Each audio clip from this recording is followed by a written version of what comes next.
So much of this election was framed on the notion that if President Obama was reelected, he would sort of have to claw his way to victory, and it would be a very narrow thing, up all night. That probably when we spoke on a Thursday morning after the election, we'd still be uncertain of the results.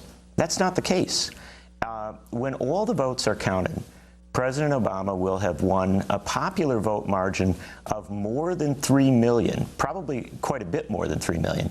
And when Florida is finished, it's a mess down there, but when it's finally counted, probably to his column, he will have roughly 332, looks like 332 electoral votes. Those victories, more than 3 million popular vote, 332 electoral votes, are bigger than what John Kennedy came in with, bigger than what Richard Nixon came in with, bigger than what Jimmy Carter came in with, and bigger than what George Bush had in 2000 or what George Bush had in 2004. And I'll remind folks that after that 2004 election, George Bush stood before the American people and said he put his platform out there, the people had embraced it, and he had political capital to spend. I think it's very, very vital that President Obama understand that he has not scraped his way to victory here. He's got to win. And he ought to take that populist language, that progressive language of the close of his campaign, and make it much more central to his politics. Unfortunately, this president has far too much of a tendency to compromise.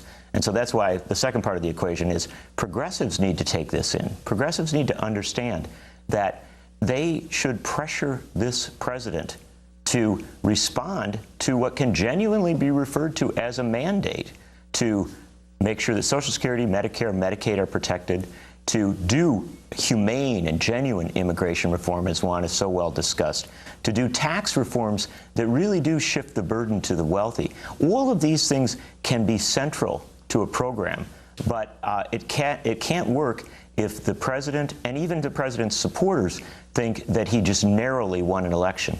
What I want to emphasize here is this president went before the American people, and the election was framed very much as a referendum on austerity, as a referendum on cuts to Medicare, Medicaid, Social Security, to a real radical reshaping of the country, as pressured by, as emphasis by, as outlined by Paul Ryan, the Republican vice presidential nominee.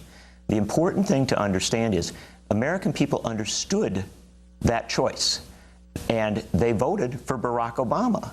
They also voted for 2 more Democratic senators. The Senate is going to be much more progressive than it was in the last session.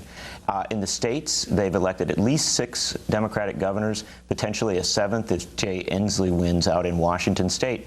And they've shifted state legislatures. In the state of Maine, going from a Republican-controlled legislature now to a very Democratic legislature to push back against their anti-labor governor. New York State, a legislative shift, many others. Bottom line here is, in this election that was framed as, in many ways, a choice on austerity at the national and state level, people rejected it. It is very important that it be understood that this wasn't a too-close-to-call election. President Obama has a mandate from the American people to push back against a right-wing economics.